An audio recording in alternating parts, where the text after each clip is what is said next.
Assalamu alaikum wa rahmatullahi wa barakatuh. Okay, starting to discuss in this first lecture about GIT pathology. We will discuss pathology of esophageal diseases and gastric diseases. About the objectives that should be taken regarding pathology of the esophagus.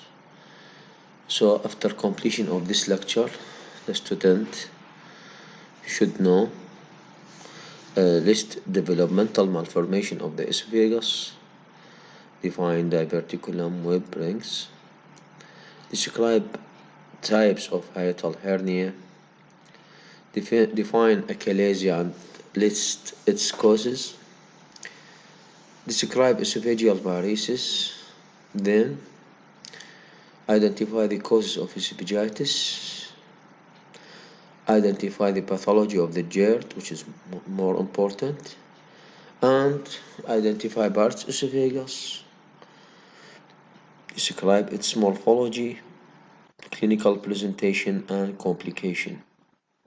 Last, our discussion will be on esophageal tumors.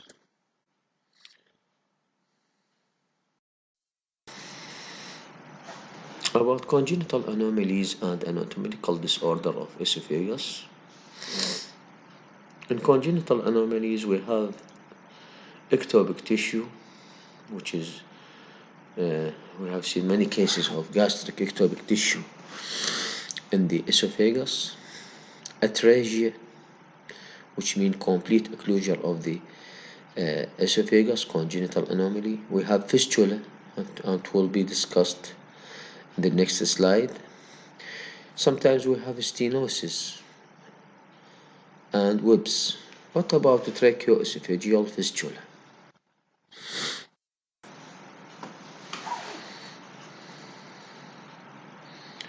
Here,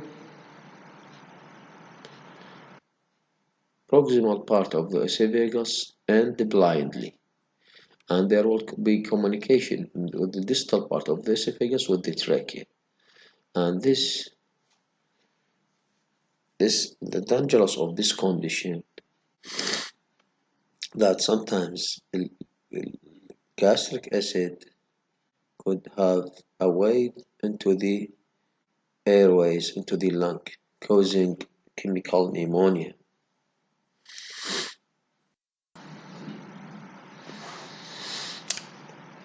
Other congenital anomalies and anatomical disorders, including esophageal webs, which by definition a thin mucosal membrane project into esophageal lumen, and web usually single, although sometimes multiple, and it could happen anywhere along the esophagus. A Plummer-Vinson syndrome, this is seen usually in those with severe iron deficiency anemia, and it's characterized by a cervical esophageal web. Okay.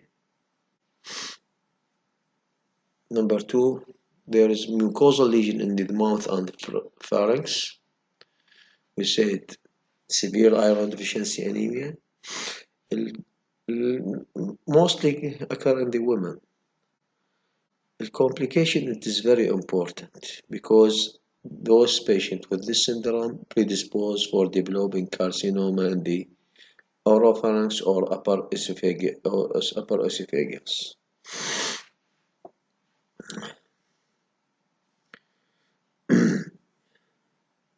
Chasky ring, it is just lower esophageal narrowing, seen usually at the gastroesophageal junction.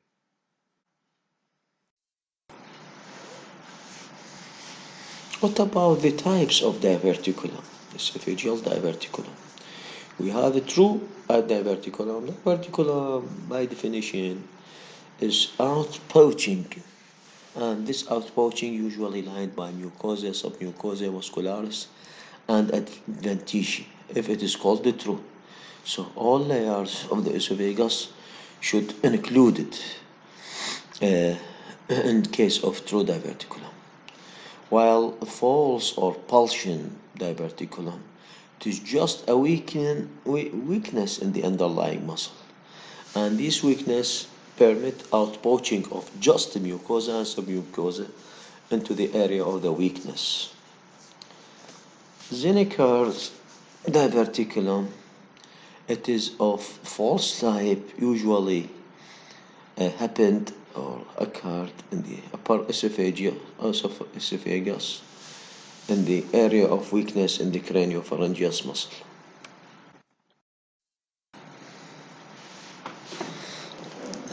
Another important anatomical disorder is hiatal hernia, which is by definition it is a herniation of the stomach through the esophageal hiatus in the diaphragm.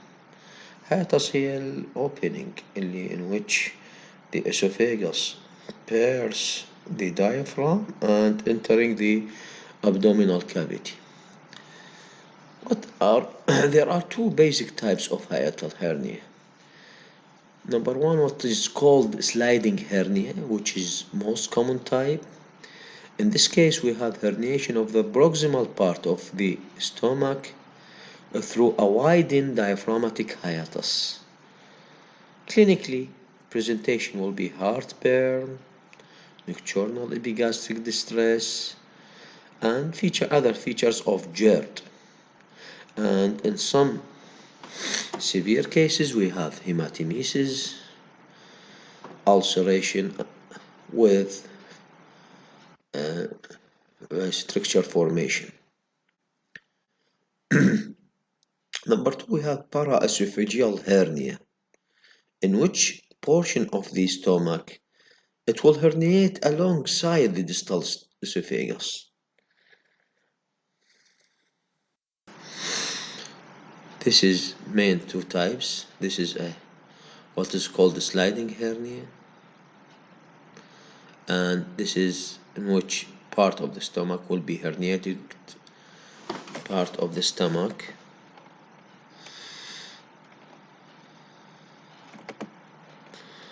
here, part of the stomach will be herniated along the hiatus, while in this type part of the stomach will be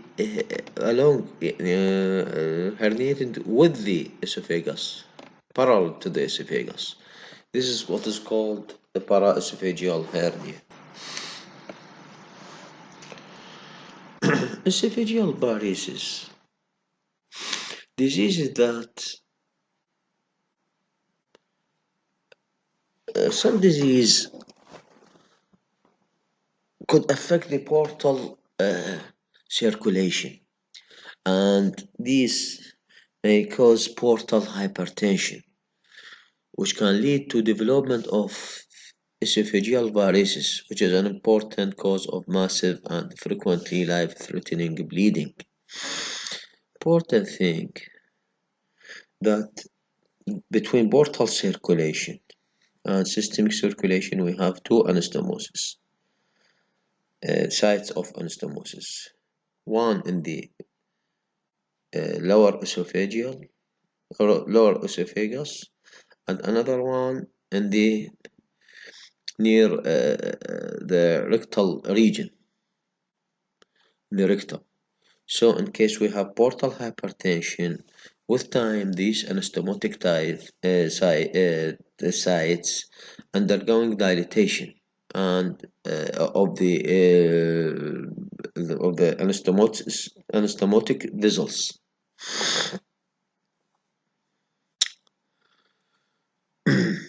So portal hypertension will induce development of collateral channels that allow portal blood to shunt into the caval system. These collateral veins usually enlarge the subepithelial and submucosal venous plexuses within the distal esophagus. These called varices, and it will be seen in about 50% with those patients with liver cirrhosis.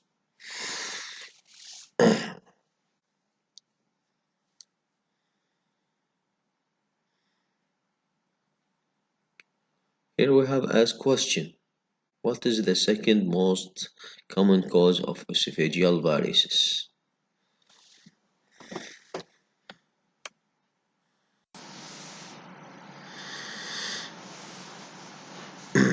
Motor disorder. Achalasia mean failure to relax due to failure of the lower esophageal sphincter to relax in response to swallowing. So there will be absence of peristaltic movement in the body of the esophagus. What are the consequences of this condition? So food will be retained within the esophagus, and proximal part of the organ will undergoing organ hypertrophy, and it will be dilated conspicuously.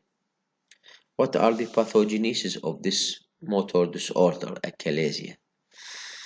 This occurs due to abscess of ganglion cell in the esophageal myenteric plexus. So, achalasia is a common complication of Chagas disease. Chagas اللي هي caused by Trypanosoma cruzi, in which ganglion cells are destroyed by protozoa Trypanosoma cruzi. So الachalasia either يكون congenital لو acquired. الacquired most common cause يعني one of the most common cause هو Chagas disease اللي caused by certain protozoa. So patient clinically will be presented with dysphagia and sometimes adenophagia, which is pain during swallowing, with regurgitation of the material returned in the esophagus. The most important complication of this disorder is squamous cell carcinoma.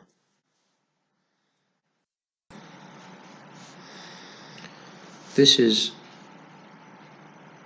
a gross picture for a patient esophagus with achalasia. So esophagus and upper part of the stomach we have here advanced achalasia, in which there will be marked dilated esophagus above the esophagogastric junction.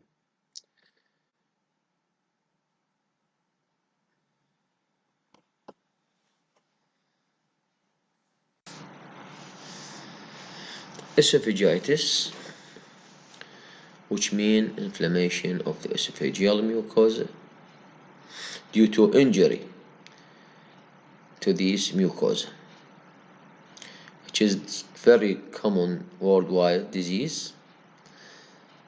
Causes Malta, we have infectious esophagitis, usually seen in patients with HIV and caused by herpes simplex virus, cytomegalovirus, or sometimes candida. Other causes: prolonged gastric intubation, also those patients with uremia, chronic renal failure, sometimes seen in those who accidentally or incidentally ingest a corrosive or irritant substances. Again, it could be seen in radiation or chemotherapy. While gastroesophageal reflux disease, or what is called GERD, remain the most common cause of esophagitis.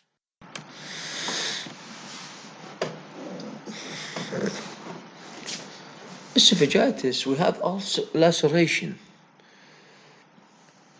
So the most common esophageal laceration are malarious tears, which are associated with severe retching or vomiting, as may occur with acute alcohol intoxication.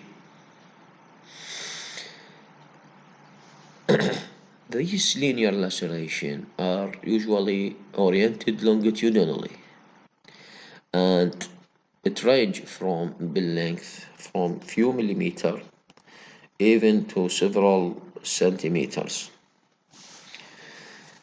Usually these tears are superficial and not required surgical intervention.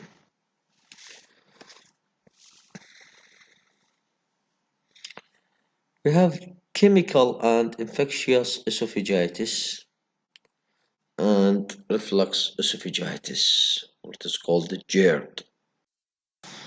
So, GERD risk factor, including these very important risk factor for developing of this disease, including smoking, alcohol, caffeine, fatty food, chocolate, and hiatal hernia. What are the pathogenesis of this disease? There will be transient relaxation of the lower esophageal sphincter. This permits reflux of acid and bile into the distal esophagus. Besides that, we have ineffective esophageal clearance of the reflux material. So, what are the pathology of this disease? Grossly, we have hyperemia, means increase blood flow into that site, okay, with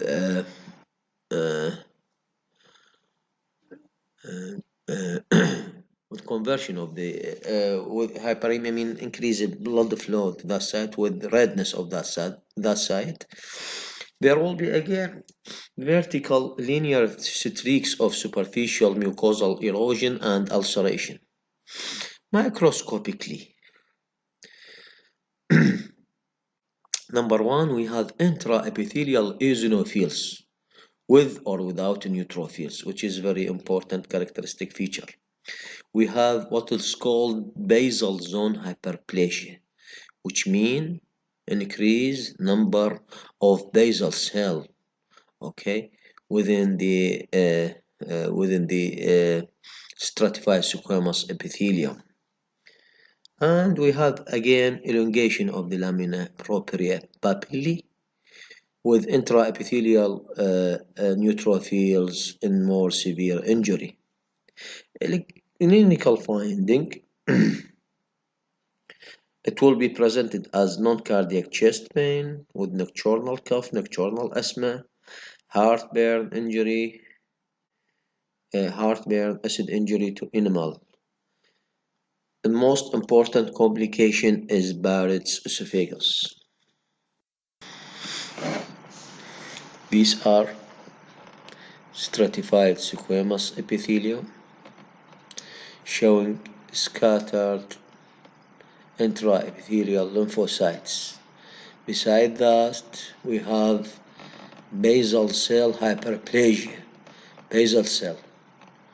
You know that stratified squamous epithelium classified into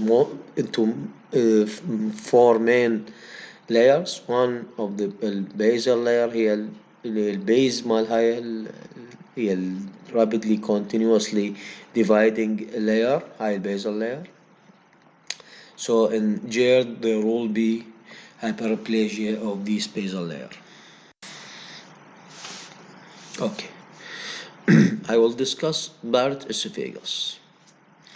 By definition, which is histological definition, Barrett's esophagus mean replacement of the distal stratified squamous epithelium mucosa of the esophagus by metaplastic columnar epithelium should containing goblet cell. So this Barrett's esophagus could be seen in 5 to 15% in person with persistent GERD. Male will be more affected and it is much more common in whites.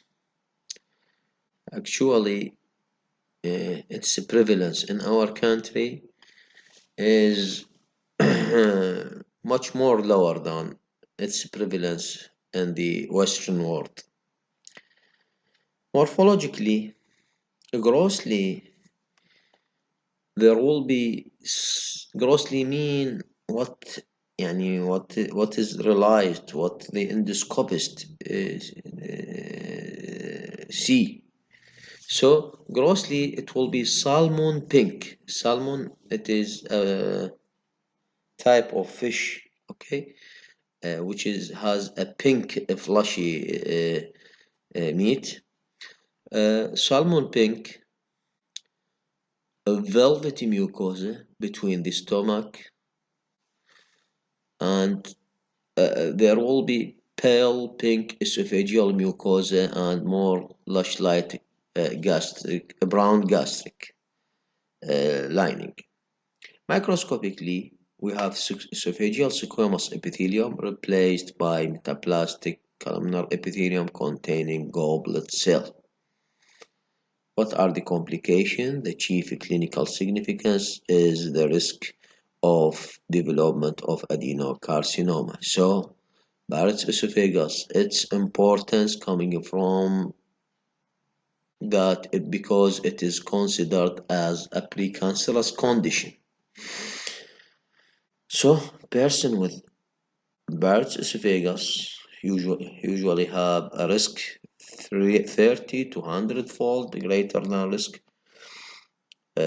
for development of esophageal adenocarcinoma, okay, in comparison with the normal population.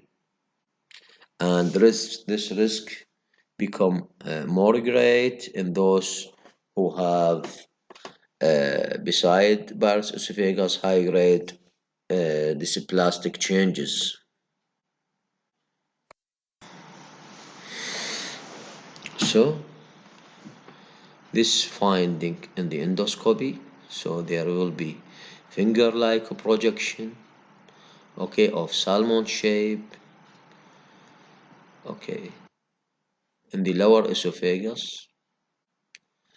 This is give high suggestion for development of Barrett's esophagus. Again, here we have a gross view for distal esophagus and the proximal wash showing this is normal gastroesophageal junction. هذا normal gastro. هنا هسه ايش راح يصير؟ هذا هنا هو الجاستروesophageal junction, and this is a granular area of Barrett's esophagus. This is a red velvety gastrointestinal mucosa extending from the gastroesophageal orifice. This is the microscopical finding. Here we have here stratified squamous epithelium, usual lining of the esophagus, and here we have columnar epithelium containing these scattered cells. These are the goblet cell. These are the goblet cell. So, if it is just columnar without the presence of goblet cell, this is not enough to considered as Barrett's esophagus. So, and and there is a known term called no goblet, no Barrett's.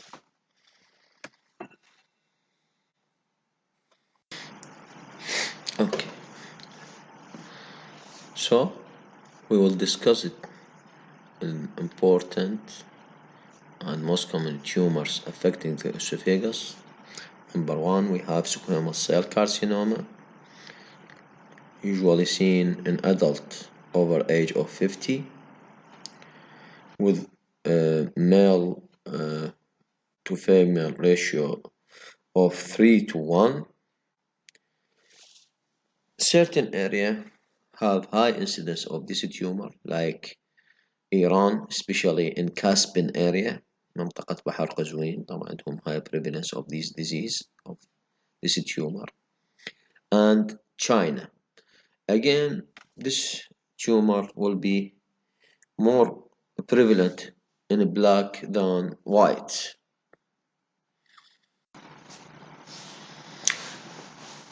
Risk factor of squamous cell carcinoma. We have dietary risk factor like certain vitamin deficiency, fungal content, and high contents of nitrates and nitrosamine. Another risk factor, which is lifestyling, include alcohol consumption and tobacco smoking or burning hot foods. Most importantly, the risk factor, this esophageal disorder like long-standing esophagitis, achalasia, which is a motor disease. One of its complications is squamous cell carcinoma, and those with the Plummer-Vinson syndrome, which we discussed early in this lecture. Number 4, we have certain genetic predisposition. Example, those patients with long-standing celiac disease may have risk to develop squamous cell carcinoma of the esophagus, beside certain racial group. Gross pathological changes usually begin as an in situ lesion, and 50% of these cases will be occur in the middle third of the esophagus. Early lesion presents as a small gray-white plaque-like thickening of the mucosa, but with the progression of the disease, we have main 3 patterns of gross picture. We have fungating mass or polypoid mass, which accounts 60%. We have sometimes what is called the flat lesion, and these tend to separate within the wall of the esophagus, causing rigidity and narrowing of the lumen, while ulcerated type, which can ulcerate deeply within the wall, reaching even the surrounding structure like respiratory tree, aorta, and mediastinum. These are the fungating type.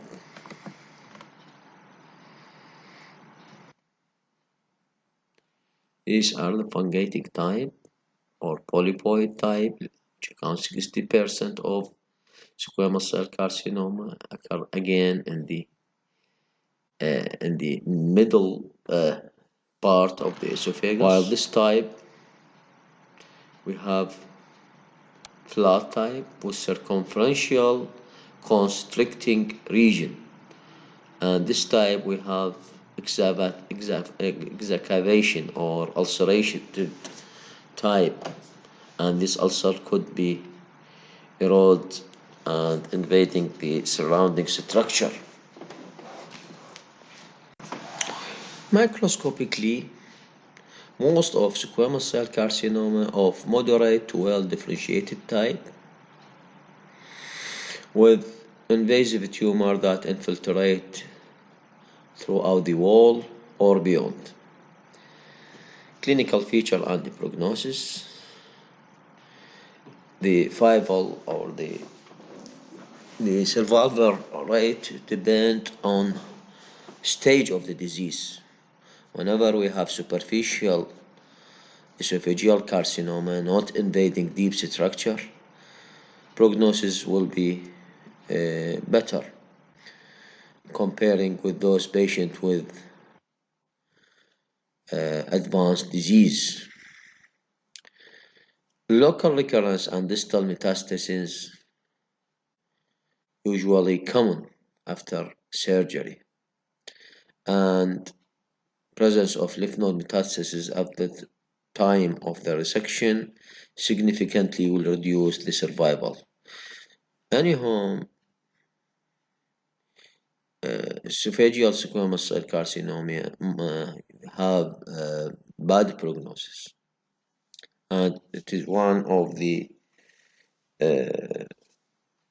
one of the main type of aggressive malignancy that affecting the GI tract.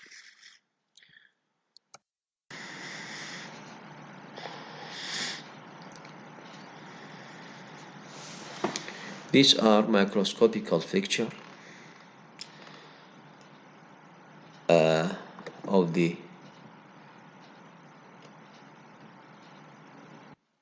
squamous cell carcinoma. We have here infiltrating nest throughout the wall,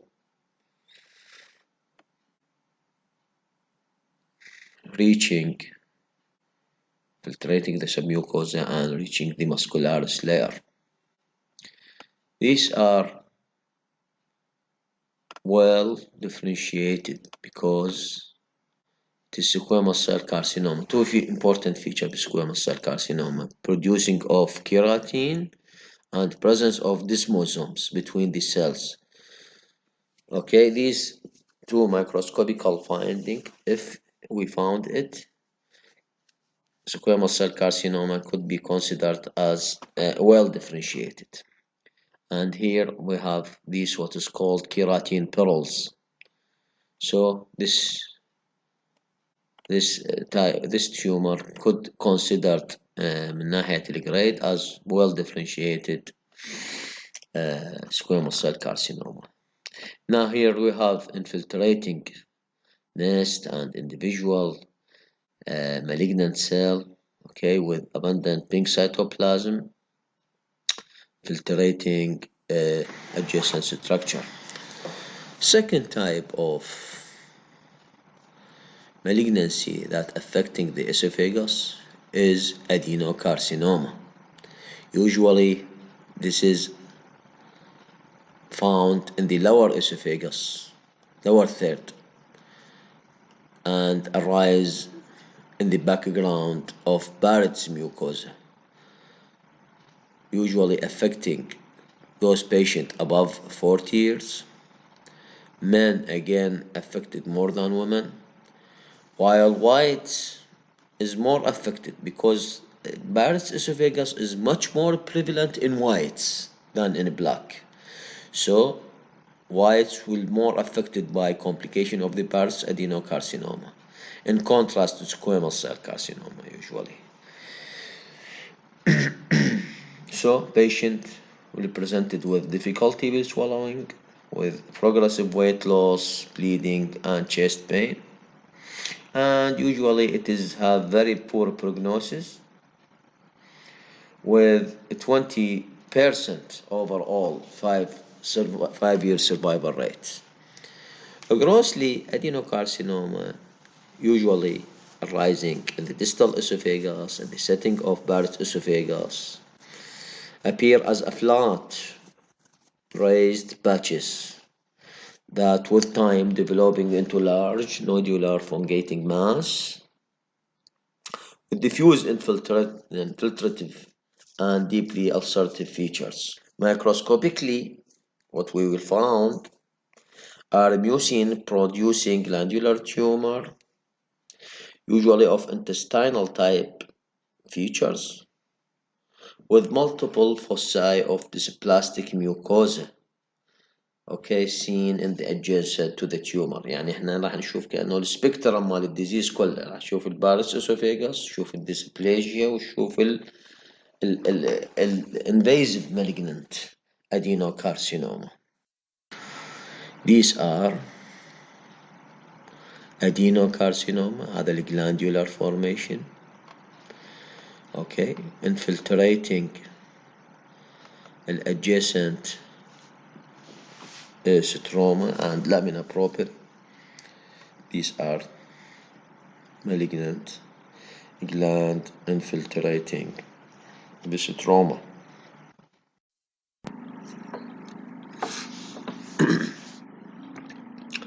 We will talk about objective of stomach diseases pathology. First, objective will be identification of the pathology of congenital pyloric stenosis. Number two, definition of acute gastritis and list of its causes. We have also we should know the differentiation between type A and type B chronic gastritis. Number four, describe pathology of hypertrophic gastropathies, and given the outline about epidemiology, pathogenesis, morphology, and clinical presentation with complication of peptic ulcer. Then we will discuss types of gastric polyps, and this is the most common type of gastric tumor. Describe the pathology for outline pathology for each. So, for the congenital disease, the most important congenital disease affecting the stomach is congenital hypertrophic pyloric stenosis. Usually occur in 1 in every 500 live births, more commonly affecting the boys. There is multifactorial inheritance regarding this disease. Pathogenesis characterized by progressive hypertrophy of the circular muscle in the pyloric sphincter in a few weeks after birth.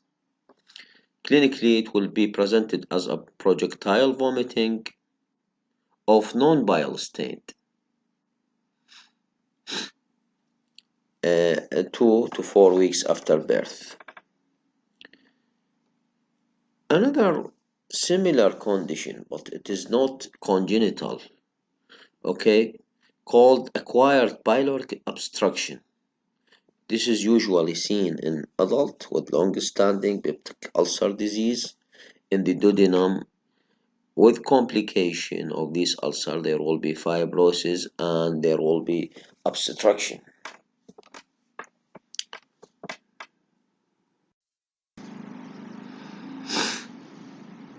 This photographic picture for neonates male showing peristaltic movement and mass like